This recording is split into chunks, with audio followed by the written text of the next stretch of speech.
If Silas will be shackled in this champion select, or if he will run rampant, and instead a different chain wielder will be dropped off the face of the rift. So we are here for the 5th game of the day. Flash Wolves 1 and 2, their sole win against Fongbu Buffalo. G2 eSports looking like a top-tier team in this tournament, hoping to take care of business against Flash Wolves here.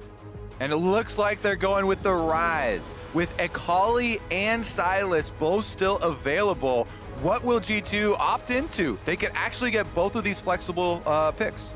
Definitely the Silas will be locked in very quickly. I want to make note that this was Rise left open in a game with G2. I believe they're the best Rise team in the world, both creative with the ultimate and also it being absolute comfort for Wonder and Cap. So I think you have to take it first pick, even though it hasn't been rated first pick in many drafts. Well, waiting to see now what's going to come out alongside this one. Typically, teams will wait a very long time to show their second solo lanes. Now that Wonder and Caps both have equal opportunity to play it. A quick Jarvan pickup here now for Flash Wolves. For some aggressive plays, for some engage. We're going to probably look at follow-up team fight then out of this squad. Yeah, and if you're facing the team fight, they already have the Tahm Kench on the side of G2, so there are a lot of options with the Abyssal Voyage moving around the map for later. Let's see if Flash Wolves answer it with a little bit of semi-global themselves. Yeah, and more follow-up team fight, right? Jarvan Gallia, we've seen this so much over the last year and a half or so. This is the bog standard. Let's dive into backline, lock them in cage, follow up with the knock-up into the taunt, and try to kill some backliners. And it's a duo of picks, but it's not a bot lane duo, and they'll have to absorb some bot lane AD carry bans, you would imagine. G2, when they last picked the Tahm Kench, they ended up pivoting, going towards something a bit different in the bot lane. That was the Nico on the day. This time it's going to be the Ezreal, so a much more standard duo one we just saw in our previous series, and we'll see how many bot lane carries will be taken out. Betty's famous Kalista first on the menu. Yeah, as SKT put on display in the last game, the Tahm Kench and Ezreal required 0 jungle attention the entire game. Extremely safe, and that allows you to put so much into these solo lanes that have been so strong for G2 in setting up multiple roams and setting up their control of the map towards the mid game.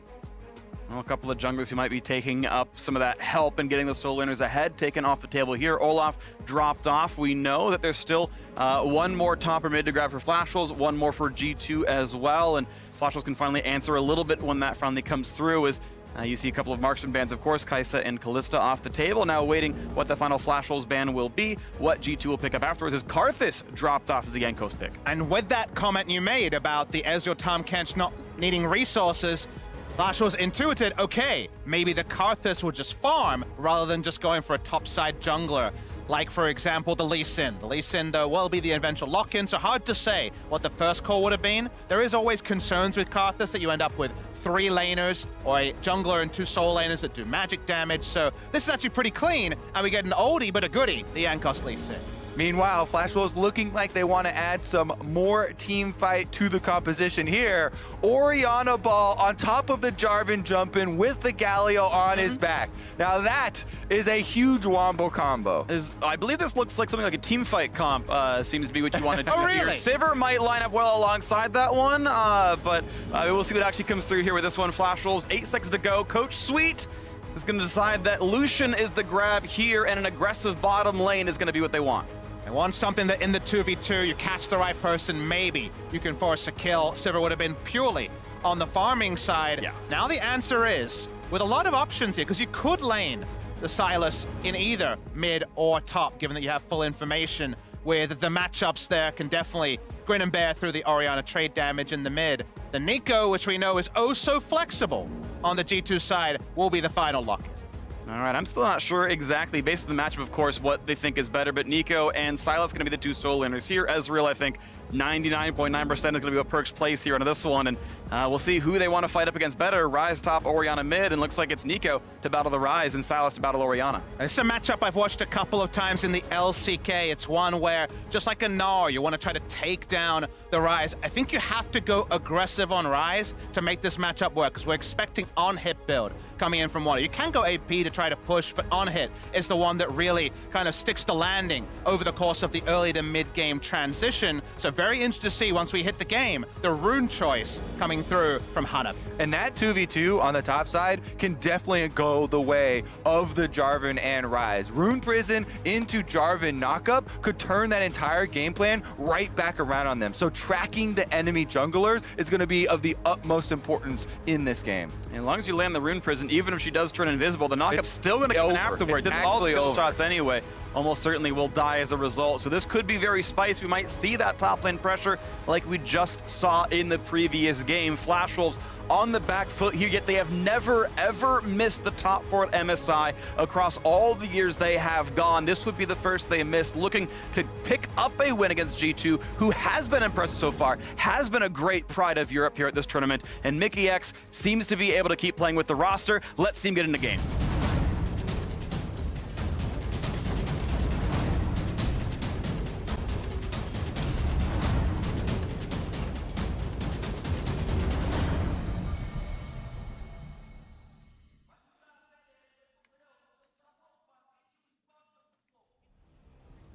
We are on to the Rift here for game number 5. Flash Wolves at 1 and 2, G2 at 2 and 1, but they have only lost to what looks like the strongest team in the tournament in Invictus Gaming. And it's a double round robin. Lots of games still here to play. No one should be disappointed with the first 3 or 4 games results. There is lots to still do and prove and improve upon. G2 certainly looking fearsome so far in this tournament, and Caps on Sylas was just on display earlier today versus Team Liquid. With a little bit of attention from Jankos, he was able to demolish the team later on. And G2 have a comp that would really fit them, even if it was the same G2 lineup at Worlds 2018. This is the quintessential 1-3-1 comp coming from G2, wanting to attack those side lanes as the game goes on. And the moment you see Galio, Jarvan, and Orianna, like Freak so simply put, it's a teamfight comp through and through on the side of Flash Wolves. Yeah, like you're saying though, G2 drafting so many answers for that type of composition. Perks on Ezreal with Mickey X on Tom Kench here with the Abyssal Voyage being able to lend more threat to a 1-3-1 style of play. And then Jankos having the kickback here on Lee Sin is a huge disengage. Look at the little thing that happened right there as Rather walked down to the ward that was revealed to leech experience for that ward kill. This tells me normally in a solo lane, you have to kill the entire first wave plus something else to get level 2. Instead, if you share an award XP, it's just the first wave. We knew Caps got XP himself on a single ward, so it's going to be level 2 a bit early. It shouldn't mean too much because they'll get the same XP. Caps went down for a late ward also to try to help Jankos with his jungle pathing, so a lot of different agencies going on. There is that level 2 already, as you mentioned, Freak.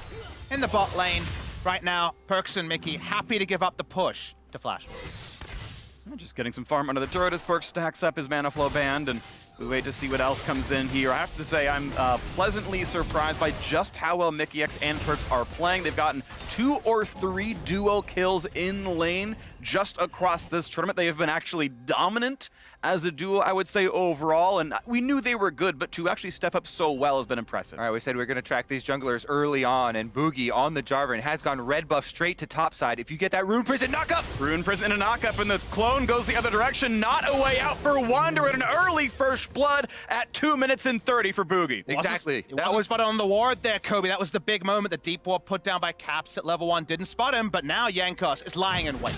Has more mana, can do some damage right here. Boogie gonna try to flag and drag over the wall, followed up by the Q, and Caps might come in for a little bit more as well. Look at how far he's slowly flags in, gets the Kingslayer and the shield, and gets right back out. What a great trade kill. Yeah, that's also red buff now on Caps for Sylas, also going to help him heal back up when he backs away.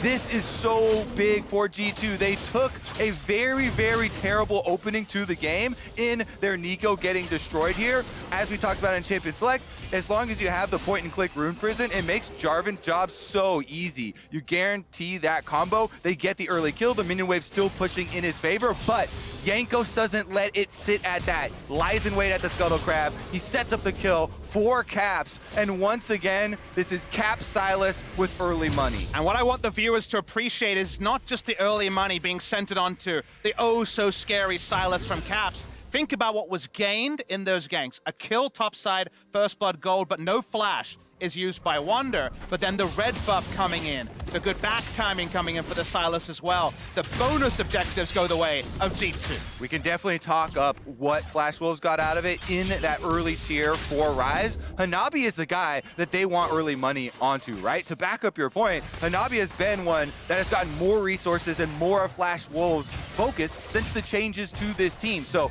he's the one that they should be focusing on, and Rise can be an answer in that side lane, even if they have to deal with it. But it looks like jungle attention again. They've got a minor root. The Q's going to land plenty of damage here. The root prison to the shield, though. Of course, the flash trap, but Wonder has the auto attack, and Jankos finds his second successful gank. Every time we come up with a story here for Flash Wolves, Jankos answers it again. The Lee Sin is on fire, extremely active in the early game and helping out those solos as expected. Usually it's the Midas touch, some is the Midas foot coming through from this Lee Sin. Jankos, everything he's touching is turning to gold. Not quite the first blood king this time, but he is the king of the jungle. Honestly, yeah, that's the more ideal situation. Him setting up the kills for his solo laners and them catching in.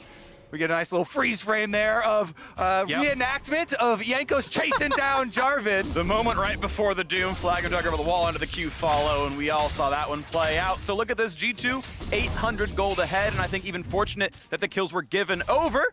2019 MSI colorized here. Jankos carnivorous jungler. Great minds think alike. I was going right there as well, Kobe. Loving it. Jankos loving his life. He had a really kind of bubbly interview with Shox earlier in the broadcast. He's definitely feeling it, and he can be a confidence player right now, sky high. Once again, 500 gold lead for G2 eSports, and you're seeing the Wits End being rushed very early. Wonder has the components right now already. It's going to be even harder to be knocked down by this Rise, as he's got the durability to handle most of this one. Tries for the root, not going to get that one just yet. And overall, the favorites now looking very good in this tournament. And it should be noted that Wonder has much more build path flexibility than the Rise, who needs to build his tiers and work into the Seraph's Embrace, and from there, because of that, Wonder can attack both solo lanes by building a Wit's End and stacking up that magic resist, and the on-hit damage at some point will be enough to force Rise under a turret into early recalls to try to contest with the Nico in the side lane, and if enough gold goes onto Sylas, who we should note has gone Conqueror for extended brawls, then he may be able to answer the Rise, usually impervious in the side lane. Yep, here we go. They're going to focus on the top side. Caps is level 6 on the Sylas, but Jankos sits on a ward, so Flash Wolves know that this is coming. Hanabi coming right back in as he sees the Lee Sin drop off the ward, but yeah, pretty trademark G2 play right there. Caps getting the push, roaming up the top side, trying to find one of his lanes to put ahead. So frequently it has been Wonder. Think back to their win over SKT. It was all the pressure they gave Wonder's Jace. Similar ranged auto attacker they're putting pressure on right now, and his lane going very well at 50 to 36 CS. And we just saw what is, to me, one of the funnier ults that Sylas can steal is whenever you get the Orianna ultimate, you can go to a Sombrero ult, but you don't get to move it around much, so it's mostly for those all-ins trying to get the extra pull back there. And I want people to note there was actually really nothing purchased on the back. It was a forced back on the Orianna, who usually wants to wait to 6 minutes, teleport back in, and then lane again till that TP is back up. Nothing doing there, and no interrupt awkwardly on that back.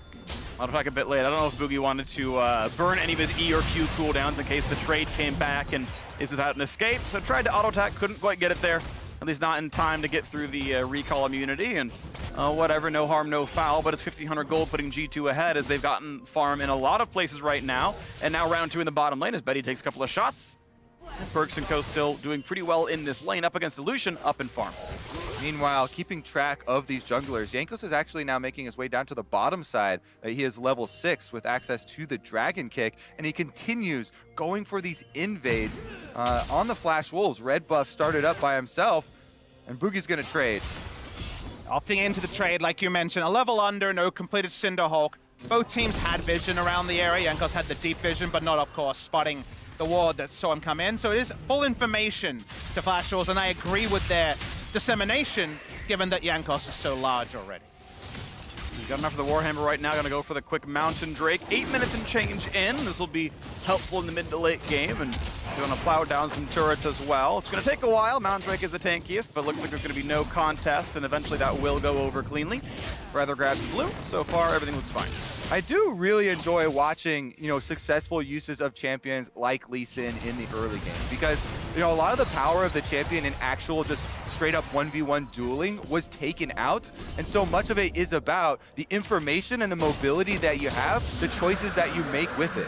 You know, these advantages that he's gotten for the team have been with smart choices. You know, setting up the rush gank there by the Scuttle Crab, you know, to get the first kill for Caps, and then returning to the top side with the extra dash to set up Wonder as well. And I love that point, Ko, because when it comes to ranking junglers in tier lists, it's always Lee Sin kind of around an A and B tier, but there's always that bracket or that asterisk of if you're a Lee Sin main, suddenly it jumps up, because what the champion can be is all-encompassing, but in those Lee Sin losses, you kind of pigeonhole on what it isn't. That's why so many people love the champion. It has a very high skill cap and allows for a lot of flexibility.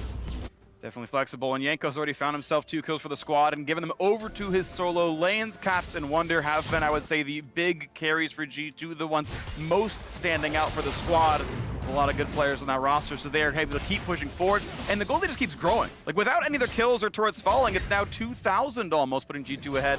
They continue to excel in these lanes, finding plates and finding CS leads. And that's exactly what you want when you're running a 1-3-1 composition like this. You want to get the early lead so you can pressure the towers and continue to spread the map. But let's remember what Flash Wolves are keeping in mind. Their big combination of ultimates. Now Galio's level 6, so they can actually try and bring the synergies of their champions together. That's what we need to see from this team if they're going to pull a win. This is a bit of a cheeky start of the Rift Tower on the top side, basically off spawn. There's already been a lane swap, and Perks is in the top lane. Sorry, just the impersonation there. The Nico's there. That was a very easy one. Gotcha! There's been no rotational power here, but Jankos will not want to give up the Rift Tower, given it's around a strong side for G2.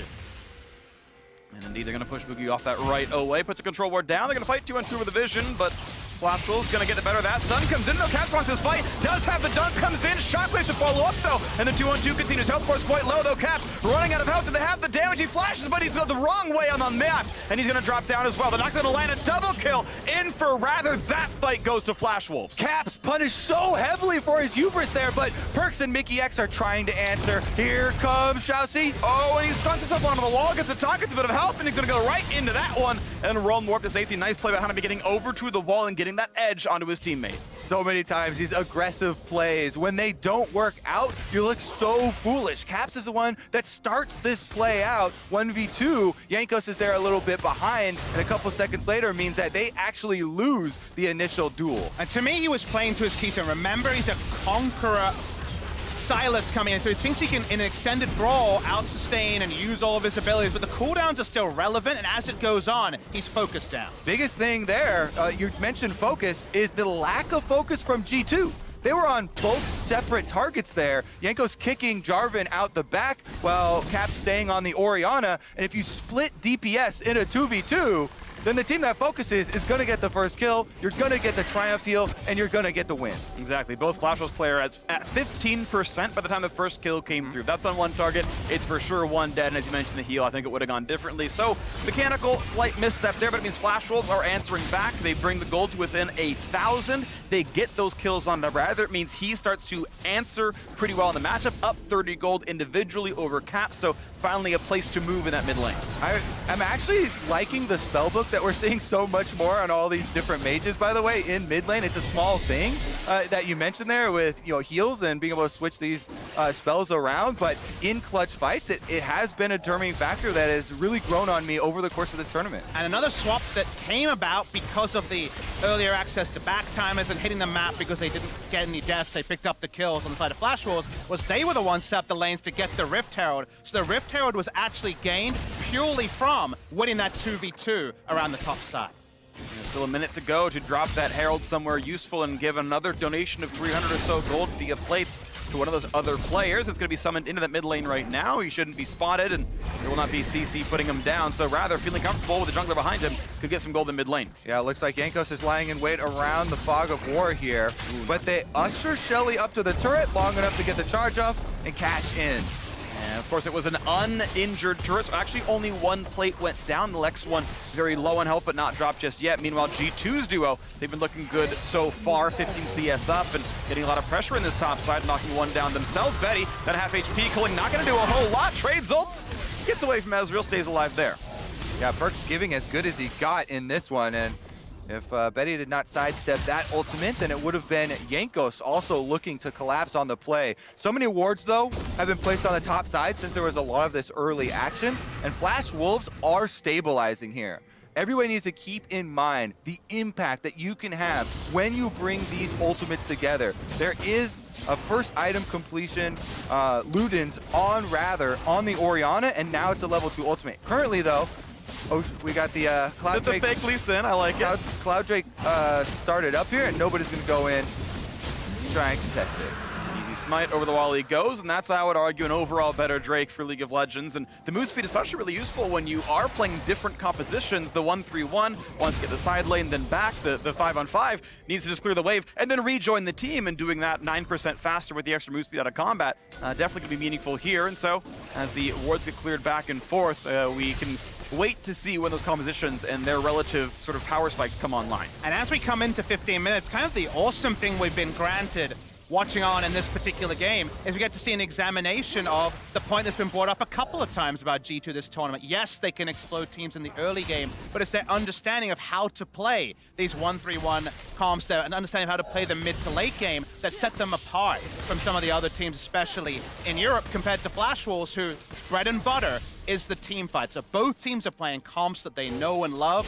G2, they don't have an immense gold lead to trade upon in this game. Their execution is what we'll be able to judge in kind of a scientific manner. Team fight execution going to be the name of the game here for Flash Wolves, and one of the big stories coming in was the fact that, well, hold on, we have a potential fight here. Over the wall they go, and they are going to be looking for the battle, looking for the taunt, and he's going to flash, but only find the one who cleanses out right away. Mickey X, though, still running and not going to get caught out for much more, so great escape there, G2, lose only a cleanse. Yeah, and that is in exchange for a flash, so that's heavily in favor of G2. No flash on the Galio removes a lot of that surprise factor and the big part of their AoE. Meanwhile, down bottom side, the cost is Wonder on the completed Wits End Nico taking down the turret. And that's going to be music to the ears of G2 fans. Every time they hear Meanwhile at the ranch, they know they're going to be getting advanced around the map. But in the mid lane, stun, Shotgun comes in with a kick onto the side, has barrier though, keep himself alive. There's a dunk flash away by Cat's gonna stay alive, in comes Galio, knocking only the minions down and picks up an ult for the Jarvan himself. They're gonna still trade blows back and forth in this mid lane, but everyone healthy on the sides of both halves. Keeping track of those teleports is critical. That was Betty and Hanabi both using theirs, as well as Wonder on the side of G2. So it's only the mid laners that are left, and then taking into account the ultimates of Galio and Tom Kench. 6 TPs and 2 semi-global ultimates. There's a lot of TPs. It's a long list. You're gonna have to do a lot of bookkeeping here, whichever team you're on. And who can be aware and keeping track of that, especially when the teams want different things, is gonna be important. Jankos trading blows with Boogie, but not gonna follow through much longer.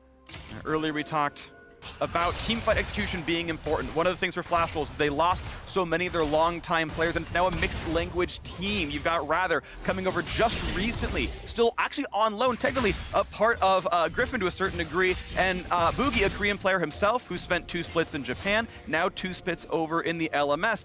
Okay, he's more used to playing mixed language teams, but they're still not natives, and it is always a little bit harder to make those comms work. And Boogie definitely is the point man that has to start off the Flash Wolves win condition. The full tank Jarvan jumping in, Cataclysm with the Orianna ball, with the Galio. That's how they want to bring this all together. So their coordination and their communication, with one of these newer players is going to be critical in their success. And now another fight in the bottom side, but look how much more damage Wonder has. Pops the Seraph's shield as well. Yeah, and because he has got the Wits End and the access to the healing, below 50%, even when he gets that low, there's still a lot of safety in it. And that's what we were alluding to, though. Given the builds that Rise is kind of on a bound to, when you hit item points like this, and Wonder doesn't even have a boots item, let alone 3 boots. He has 2 full-on offensive items. There's just no way for Hanabi to stand his ground against Wonder at 18 minutes. And while that affects the health bars in a 1v1, it also affects the map state around it, because both teams are clear on this reality. Too happy to keep playing these side lanes and getting their incremental advantages in each of one of these spots as the duo lane comes down to the mid side. It's going to be a quick recall out of the Orianna here, as Rather's going to have to answer one of these pretty soon. His top's about to be pressured out by Caps. He's got plenty of wave clear himself. Mickey X up to half HP, has to come away.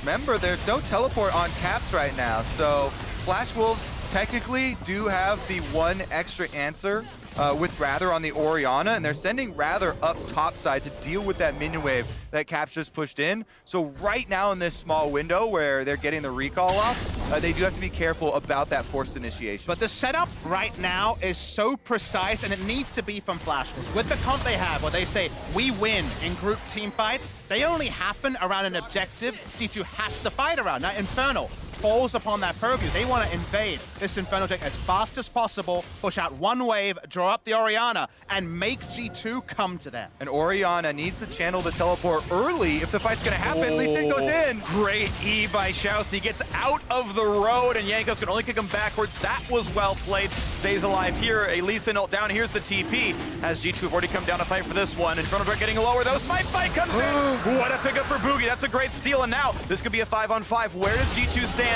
Where does a shockwave go? Nice true shot barrage gets Betty low. Anyway, Zonia's for Boogie, stays alive. Realm Warp, will it reach him? Doesn't necessarily need it, but does get away. That was clean on all fronts. Flash Wolves come out ahead. We had eyes on Boogie, one of the newer guys on the team, and he comes up huge, stealing the Infernal Drake and getting out after the stopwatch. And that means the team fight never happens, and they get an advantage, which should almost never happen. In games like this, the map state on anything other than 5v5 should suit the team that has the beneficial side laners who are pushing up. So getting that steal and getting out clean means that it wasn't even about teamfight execution. It was just a smite button that went the way of Boog. Very nice stuff, though, and you can see 1-1 and 2, a pretty solid scoreline there. We get the slow motion version right over the wall, 400 health on that one. That's just barely in range as well. Yeah. Smite range only slightly longer than that. Really, really clean stuff from Boogie, but also a little bit of luck in all of those.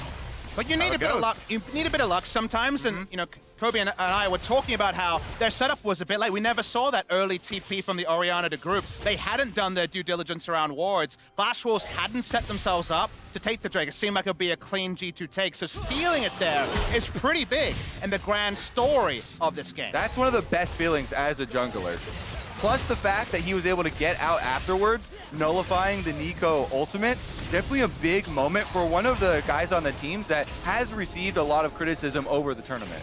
Yeah, he'd been playing a little bit weaker so far at MSI, and Flash Wolves maybe playing a bit below expectation, maybe 2 expectations. People did think they were going to be weaker with a lot of their players leaving to the LPL earlier this year, but hoping to keep up and with what they were doing in the golden ages before, when they would always make the semifinals and always at least impress a little bit, have some good group stage games. Looking to fight back now against G2, who have been one of the pre-tournament favorites, and results have shown them to be quite solid as well, and still in fighting distance here, as Jankos could be found out in his jungle. All right, let's see if they go for it. Jankos a little bit low on health as well. Boom! Finds a top, finds Ignite, flashing away to not get hit by the E, though.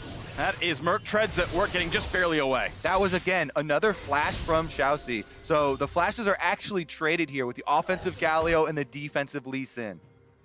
Now, there's not a lot of Baron threat on top side, so Betty, with the control wars they have, actually looking to combo with Hanabi to find Wonder.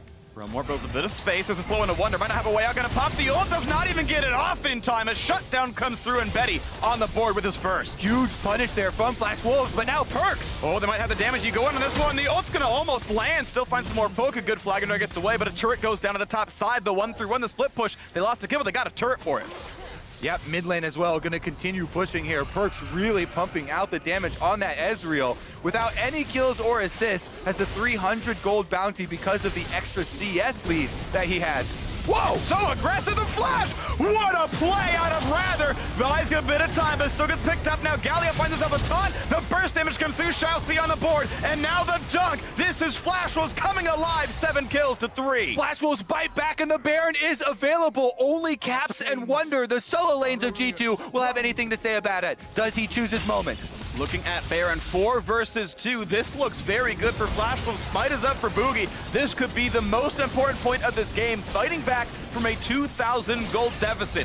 And the MVPs at G2, Caps and Wonder must do the work. There's no ultimate for Wonder, so this is going to be hard. They're going to try the dunk going forward towards Hanabi. Really good damage towards the Rise, staying alive, finds the root, flashing back to the pit. All they do is make the smite is early. A kill comes through as well. Make it a second. The solo laners do absolutely everything for G2. Oh my God. Caps is able to get it. I saw 45 health on the Baron. All right, we'll go back to the past. Self-ult Flash was so big here. This is no missed sombrero. This was a badass play in mid lane, and Flashwell's cleanup was huge. Such a huge outplay there. You know, 4 rather in the mid lane, but then once again at the Baron, that ultimate 43 health left. Caps is able to get it with the AoE, and then look how he survived with sub 3-digit HP. They finish off all of the kills in addition to stealing Baron. The solo laners of G2 just completely rewrite history for the last 5 minutes. That play turning in their favor. And Caps' first reaction to turn to his jungler and say, this is how you do it. He comes out there, picks it up, and remember, it's a tale of 2 steals. The Infernal steal that Flashwell's got to subvert, not even setting up for a team fight, but the second one for a 1-3-1 comp that wins in the side lanes to also have the Baron, that is usually a game ender. That was actually ridiculous. It was an ultless Nico and Caps able to finish off all the kills, get the Baron for their team, and basically just take away that huge outplay that Rather had on Perks. That was his big moment. Flash Wolves trying to take control of the game, and G2 put a stop to it ever so quickly. It's good that we had Raz and Dash take us through Silas. I don't remember the Baron steal point in their walkthrough, but it was pretty dead. Now he's got a Lucian ult, puts it right back into Betty and says, I can also tag you. Doesn't look at the True Shot Barrage either, but push him off the wave for a little bit of time as the cannon keeps plugging away at that one. Top tier 2 already dead. G2 on 6 turret kills, and mid inhibitor already gone as well. Still a minute on this Baron buff, and the bot lane siege going pretty well as Nico is now splitting on the side, and it's a bit of a 1-0-4. Waiting to knock down yet another turret, and that's going to be number 7. Flashwells, by the way, yet to grab an objective that isn't a Drake here. They haven't pushed any of these turrets. It's been full court press the entire time, and G2 have not let up. Yeah, honestly, that last play just blew the game open in favor of G2. Caps on Silas has been an absolute monster today. And now G2, with the Baron buff, will continue the siege. Mid inhibitor's already dead. Bottom inhibitor turret soon to follow. Seems really likely here. Unless you want to burn Shockwave for some wave crew, they can still put the poke down. They still got the pair of cannons. And finally, they're going to back off enough that some spells can come in. There's the ultimate use. It's culling for Betty to try to stop the bleeding. This turret can regen a little bit slowly as mid gets pushed in, so the XP is gained. Now Wonder gets some time as top falls to 75%, and G2 still with 23 seconds on this buff will push for one final turret if they can get it. Flash will sticking around, one more auto attack, and Perks will give some respect over. Drops to half, this could be the engage, but he gets some damage in. Nice Flash finds a knockup, Galio to follow, and the Flash misses! That could be 2 quick kills, and they will indeed get them that stopwatch. Probably not gonna keep him alive. There's the final kill coming in. Meanwhile, But look at the base. Now a dunk, look at a 2v1 for the solos as G2 gets back over the wall. Oh, just barely Hanabi stays alive, but no Nexus turrets will fall. Those kills give a bit of space for Flash Wolves as Caps and Wonder still feel safe inside the opposing base. Yep, they've been able to take the kills, but G2 have taken the base. 2 inhibitors down, 3 members. G2 actually still keeping up the pressure. Rome up for disengage, not going to be stopped. Back towards the Raptors, take a little bit more gold. And G2 eSports, look at this, 7,000 gold ahead, and the base of their opponents in absolute shambles. and the 2 kills definitely serve as band-aids for the wounds that we talked about that were inflicted by the Baron buff steal by G2, but you can see it doesn't really change the pressure. Yes, no further Nexus turrets will be taken now, but they can rinse, repeat, and if those ults don't hit as well as they did last time, G2 know they can continue to push down these base objectives. They're certainly well equipped to continue to push out both sides here. Super minions are flooding down the map towards the Flash Wolves base, and G2 soon to follow. And quick pickups of the Raptors as G2 are ready to keep going back out on the map. 80 seconds until Baron spawns. If they want, they can be defensive and wait and just make sure the vision comes down and take Baron number 2 as their way to win the game. This one maybe earned a bit more earnestly, a bit more of a normal way, but they can keep going for the aggression instead. And we look down to the bottom side as Tom Kench brings a friend as well, as Wonder is here to help this one out, and Hanabi doesn't really have much of a place to go. You've got 4 down there. Wonder grabs the kill, a spree for him. 4-2-2 as G2 look to close it out before the Baron even spawns. Yeah, I don't think Baron will be on the menu today. G2 are going straight for the victory. Bottom lane is the only inhibitor left standing, and that's where they'll start. 47 seconds in the major objective, but the Nexus is in their eyes. The inhibitor gonna be picked up no problem there. 30 seconds on Rise, and a 4 versus 5 defense might be required as they walk away from the possible taunt flash. Make sure that one's still safe, but they can keep on moving forwards now. One turret a bit healthy, one at full HP, but they're also pushing in, waiting for their waves to come in. And waves are pretty far, 20 seconds, so Hanabi should actually respawn before multiple minion waves crash. That Cataclysm, though, it might just be that inside the base. No damage from the True Shot Barrage, but still putting in shots towards that turret. One more auto, there it goes. Another one left alive, but now watch out for Wonder. Not taunted, not knocked up either. Redemption buys a bit of space. Caps dives in, but he's gonna be knocked down as well. So one kill picked up and a flash away from the Pop Blossom. Keeps the rest of Flash Wolves alive. Looking at the second kill, but nice save by Mickey X. Brings Wonder back out of safety. Here comes Realm Warp, though. Looking for a possible re-engage. Lee Sin's gonna land the Q, but not gonna go in for any much more of this one. 4v5 inside the base. Flash Wolves need to find a way to defend this one and kick back. Getting Orianna out of stopwatch, buys a few more seconds, but Yanko's certain to be taunted until he can flash away. Safeguards back to his teammate, and they're gonna stay alive now as well. G2 still navigating the 4v5. Mickey X a bit low, but that shield is not going to get him much of anything. The gray health won't be any HP back in the pool. Still sieging though. 4v5, G2 not going to be stopped. Hanabi at about 3 HP has to walk away from minion aggro, and the Orianna actually drops down to all the poke. Nice damage out of Nico, and the siege continues. G2 will not be pushed off of their opponents. Going for a 30-minute victory right here. Looking at 3-1 on the scoreline as a bit of minor wave clears with all that Flash Wolves can do. Still waiting around that last little bit of effort. Another kill coming in for them. Looking at a couple more points in the KDA as Betty has to kite back in. One kill in for the Rise. Look out for the Nexus, but still some damage coming through. And finally, G2 might just be pushed off the base. A shield, a runaway for Lee Sin. Out they go. Flash Wolves will breathe one sigh of relief, but there is only a single building left inside their base.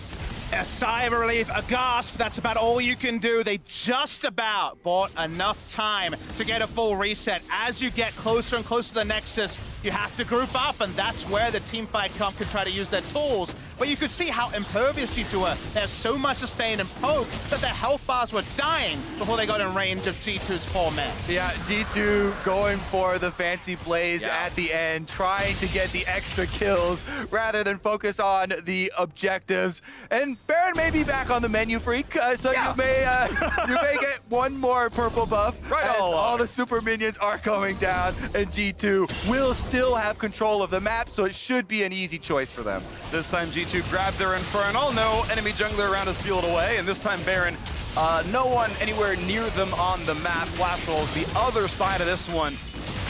And even Tom Kenchko says this one doesn't really matter what happens in. There's the pickup. Yanko doesn't need to burn the spike and save it for later. And this is a huge lead for the squad right now as G2 can push in that final little bit of the base. And your question when you're watching these replays is always, could they have just clicked on the Nexus and ended the game realistically? And that's always something deep in the back of your mind. Wonder definitely missed a couple autos onto the Nexus here, but I think overall, there was enough staying power with Hanabi fighting at the bottom side of the screen in order to keep this game going just a little longer. All right, well, the time has come. Baron empowered G2. One inhibitor has respawned for the Flash Wolves. Can they rally around that respawn? Because it won't last very long.